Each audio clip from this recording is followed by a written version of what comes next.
Alhamdulillah, bersyukur kita kepada Allah dengan mengucapkan Alhamdulillah wa syukurillah. Pada sore hari ini kita masih diberikan kesempatan. Ada yang tinggal jauh daripada gang ini, ada yang setiap langkah ibu itu dihitung satu langkah, dihitung satu. Sholat yang paling mulia itu kan mendapatkan 27 derajat pahalanya dibandingkan dengan sholat biasa pribadi sendiri. Nah, ini setiap langkah ibu ke masjid itu dihitung terus kebaikan, dihitung terus amal soleh, dihitung terus langkah. Berapa banyak pahala-pahala itu yang kita dapatkan kalau kita hadir di majelis taklim untuk menambahkan pengetahuan agama. Salawat dan salam tak henti-hentinya kita ucapkan kepada baginda kita Rasulullah sallallahu alaihi wasallam. Allahumma shalli ala sayyidina Muhammad wa ala ali sayyidina Muhammad. Memperbanyakkan salawat, insyaallah yaumil akhir nanti kita mendapatkan syafaat rahmat darinya, amin ya rabbal alamin. Apakah ibu itu bosan dengan saya atau saya bosan dengan ibu? Nggak tahu saya. Yang penting saya panggil, diundang, kalau ada waktu saya datang. Dan kita juga tidak pulang karena nanti orang habis sakit. Apa? Habis dari sakit. Karena kita nak berkunjungi, nak mengunjungi orang yang habis dari rumah sakit, tidak lama-lama, paling lama 1 jam, 2 jam juga boleh. Pokoknya saya 4 poin sudah habis 4 poin selesai. Ya, judul kita pada sore hari ini itu adalah Al-Jannatu Mustaqatun ila arba'atin nafar. Al-Jannatu Mustaqatun fi arba'atin nafar. Surga itu sangat mencintai, merindukan 4 golongan ini. Ada tak golongan yang 4 ini dalam diri kita? Kalau ada, surga merindukan itu. Tujuan kita hidup ini beribadah, beramal soleh, bersedekah untuk menunaikan perintahnya. Tidak ada lain dan tidak ada bukan. Tujuan kita itu adalah kepada surganya Allah. Apakah kita akan dimasukkan ke dalam surga atau nak minta ke neraka? Neraka kondisi seperti ini, sengsara, dihancam, dicabut, dibakar. Di surga yang manis-manis. Jangan-jangan nanti dunia ini bagaikan neraka. Ibu dan juga boleh marah, terlalu marah kepada seperti ibu. Nanti seakan-akan nanti dunia ini kayak neraka katanya. Lah sengsara di dunia, lah sengsara perlu di neraka. Tidak ada enak intinya. Nah, jadi surga ini merindukan 4 golongan. 1, siapa golongan itu? Orang yang dirindukan oleh surganya Allah, yaitu talil Quran, gemar membaca Al-Quran. Kan banyak Al-Quran kita tuh, kita baca-baca dari hari ke hari, minggu ke minggu, begitulah dia. Dibaca lidah, dibuka lidah, cuma bacaan kecuali nanti tadarus Al-Quran. Bulan puasa berlomba-lomba membaca Al-Quran, mengumpulkan amal di bulan Ramadan. Padahal amal itu tidak seharusnya di bulan suci Ramadan baik terkumpul. Bisa bulan lain, bisa setiap hari, bisa apa saja. Tahlil Quran. Ada pengusaha Pengusaha ini namanya pengusaha tentu orang yang kaya ya. Umur 75 tahun. Duitnya banyak, namanya pengusaha. Mobilnya banyak. Rumah pun banyak, ada di sana, ada di situ, ada di sini, ada di sini. Bertingkat-tingkat pula rumahnya. Anaknya banyak, istrinya seko, pengusaha. Rajin dia bersedekah, rajin dia menyantuni, rajin membaca Al-Quran, rajin pula sholat, rajin bersedekah, rajin pula sosial, rajin pula membantu anak yatim, rajin untuk pesantren rumah habis. Pengusaha meninggal, harta banyak itu tinggal kan? Anak tinggal, rumah banyak tinggal, istri pun cantik waktu itu tinggal, lalu mobil pun banyak, ada Avanza, ada Innova, ada apa lagi, Fortuner, ada Alphard, ada Alphard, kok macam-macam, tinggal galau-galau. Haji tiap 5 tahun, umroh jangan harap 1 tahun sekali itu pasti umroh. Duitnya banyak. Meninggal juga rupanya 75 tahun meninggal. Masuk, tujuannya itu untuk masuk ke dalam surga. Dengan hartanya itu, an malihi min aina iktasaba wa fima anfaqah. Hartamu itu dari mana engkau dapatkan dan kemana pula engkau pergunakan harta itu.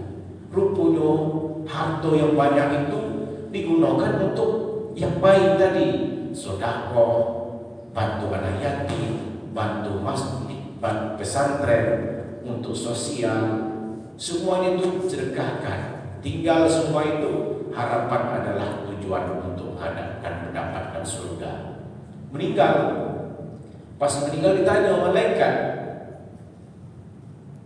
wahai fulan, siapa nama kamu? Nama saya si A.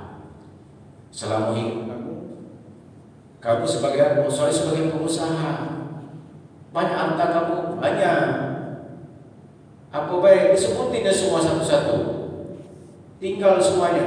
Selama kamu dapat harta itu, kemana kamu gunakan harta tadi? Ditanya sama malaikat. Harta saya gunakan tadi untuk yang tadi itu.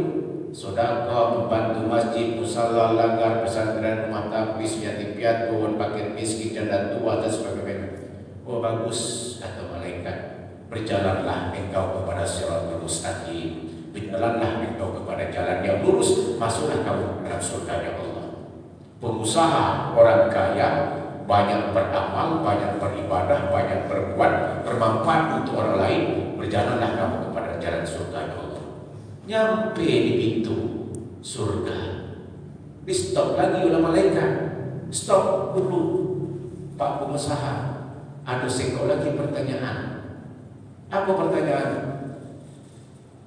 Kamu kan kaya, hartamu banyak, duitmu banyak, rumah pun banyak, anak banyak, istri awak berapa? Dijawablah sama pengusaha itu, 1. Gara-gara istrinya 1, tak jadi masuk surga. Pindah kamu, kata malaikat itu. Kemana? Ke neraka.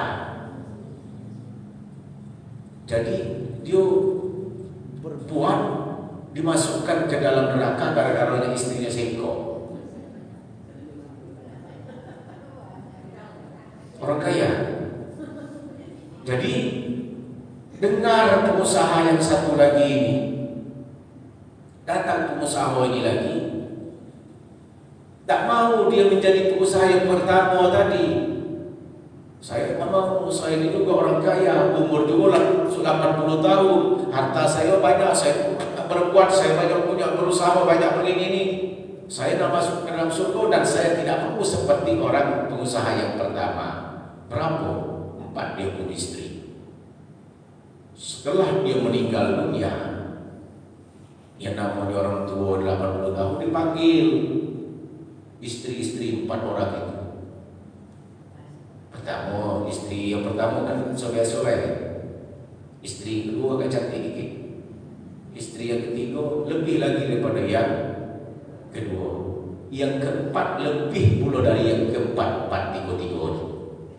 Dia panggil, wahai istriku yang keempat, saya ini umur dah 80 tahun. Kan saya banyak punya harta. Kira-kira nanti kalau dia betul, mau tak ngawanin saya ke alam kubur? Tak mau. Ya sudah, kalau tak mau sudah. Panggil istri yang ketiga. Ditanya lagi seperti itu, tak juga mau. Istri yang ketiga dipanggil juga, tak mau. Istri yang keempat, istri yang terakhir ini adalah istri yang pertama. Istri yang pertama dialah mengatakan, saya setia kepadamu, saya setia kepada suamimu, kemanapun engkau pergi, saya tetap mendampingi. Oh, dari 4 pengusaha ini punya istri, tetap sekok yang setia, yaitu istri pertama. Lalu meninggal rupanya. Sudah dia panggil semuanya, meninggal usia 80 tahun. Dipanggil malaikat, wahai fulan, kamu adalah usaha. Iya, hartamu banyak, banyak, sedekah banyak, banyak. Jalan kamu dalam surga. Sampai di pintu, ditanya lagi, istrimu berapa? 4. Masuk kamu ke dalam surga. Dimasuklah ke dalam surga. Dibanding dengan pengusaha yang pertama, gara-gara kekurangan dia punya istri 1 itu masuk neraka, dia punya istri 4 masuk ke dalam surga. Kenapa? Karena dia punya harta dan pengusaha. Siapa istri yang 4 itu? Yang pertama adalah istri kita, yang apabila kita meninggal dunia nanti, yang cuma bisa mengantarkan kita dari pintu kamar kita sampai keluar rumah, itu istrinya. Siapakah istri yang kedua tadi? Istri kedua tadi kita itu tetangga kita, teman-teman kita, karib-karib kerabat kita, yang ngantar kita itu dari rumah sampai ke masjid, Bu. Sangkutnya itu dari rumah sampai ke masjid. Itulah teman kita, keluarga kita, teman-teman dekat, tetangga. Ngantar cuma dari rumah ke masjid, sholat sudah habis lepas. Siapa istri yang kedua? Istri yang kedua tadi adalah sanak famili handai taulan, keluarga dekat atau yang ngantarkan dari rumah ke masjid, masjid sampai ke kuburan. Itu keluarga karib kerabat kita, istri yang kedua tadi. Siapakah istri yang pertama itu? Istri pertama itulah yang dikatakan dengan amal. Amal soleh yang kita perbuatkan, yang akan mendampingi kita di alam kubur nanti. Berapa banyak amal yang kita perbuatkan, istri yang pertama itulah yang selalu mendampingi kita dengan amal ibadah. Bukan berarti 4 istri pengusaha ini di dunia itu, bukan. Cuma beda, 1 adalah istrinya, 2 adalah tetangga, rekan, kawan-kawannya, 3 handai talan, sanak saudara, 4 amal. Itulah perumpamaan 4 istri. Bukan saya mengajarkan Ustaz suruh istri 4, bukan. Ya, ibu sudah berpikir negatif, aku diuskan ini dulu orang beristri 4. Bukan. Jadi kita tahu mengetahui nanti teman kita itu sampai mana ngantar kita kalau kita dipanggil oleh Allah. Oh, dari rumah ke masjid. Itu kawan-kawan kita. Keluarga kita sampai mana? Sepantas sampai di alam kubur yang bisa mengantarkan kita lewat dengan lagi. Tapi amal kita, sedekah jariah, ilmu bermanfaat, anak yang soleh yang kita tinggalkan, itulah yang mendampingi kita nanti di alam kubur. Berapa banyak kita bersedekah jariah, ngalir, jariah kan ngalir terus. Ibu titipkan AC itu, ngalir terus AC-nya. Selagi AC itu mengalir, jariah terus menyegarkan orang-orang yang ada di masjid itu, terus mendapatkan pahala bagi orang yang bersedekah, berinfak, membantu masjid AC itu. Karpet ini yang kita gantung ke masjid, selama orang itu sujud masih sujud di atas karpet ini, ngalir terus pahala orang yang membantu masjid itu, masuk untuk bahan bekal kita kalau kita menghadap kepada Allah di alam kubur. Nah, jadi dirindukan oleh Allah itu surga tadi.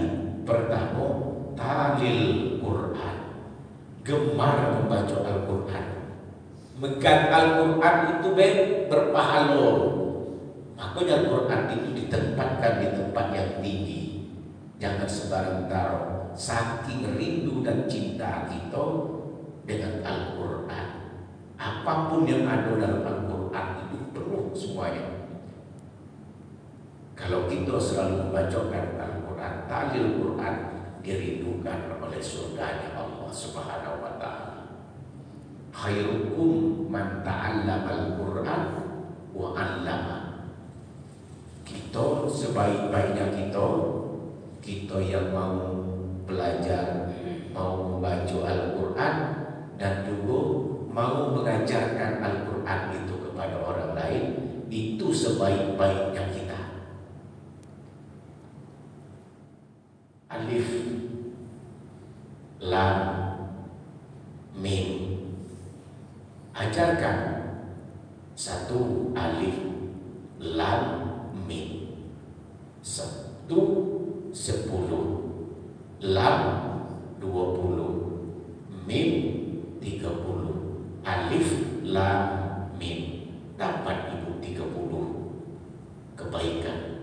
Apalagi kita baca satu ain, berapa banyak kebaikan itu. Jadi in ahsantum li anfusikum wa in asabtum fala. Kalau kita berbuat baik, itu pasti kebaikan itu akan datang kepada diri kita. Tapi kalau kita pula berbuat jelek dan jahat, dan pasti akan kembali pula kejelekan dan kejahatan itu kepada kita. Itu dalam Al-Quran. In ahsantum, ibu berbuat baik, nanti pasti kebaikan itu datang. Karena kita membaca Al-Quran, sudah kita baca dari siko-siko, in ahsantum li anfusikum. Kalau kita berbuat kebaikan, pasti kebaikan itu akan datang untuk pribadi kita. Jadi ada seorang wanita, seorang ibu, dibilang muda ida, dibilang tua dia ida. Ibu-ibu tua muda, antara 4 sampai 5 dikata tua ida dan muda ida. Setiap dia mendengarkan tetangganya itu membaca Al-Quran, sakit telinganya. Dibaca terus bersama pemuda itu, sahabatnya Rasulullah itu. Dibacanya in ahsantum li anfusikum wa in asa'tum falaha wa in asa'tum falaha. Sakit telingamu itu wanita tua muda tadi itu. Di seketika sahabat ini mau perjalanan yang jauh, dibuatlah sama wanita ini manisan. Manisan itu diisinya dengan racun, supaya nanti kalau sahabat ini makan minum manisan itu mati, meninggal. Karena dia pening, dia mendengarkan si sahabat ini setiap hari itu membacakan Al-Quran. Tetangga dia lah. Jadi Dipanggil, wahai sahabat, wahai pemuda, ini ada manisan aku buat dari rumah, tolong diterima, aku bersedekah, makanlah. Nanti kamu di dalam perjalanan nanti, mana tahu kamu haus, makan, bawa manisan ini. Orang yang memberi itu baik, ngasih, diambil, bawalah dia dalam perjalanan. Selama perjalanan di padang pasir itu, ketemu dia dua orang pemuda yang berjalan juga dari jauh, tapi dalam keadaan haus, namanya padang pasir.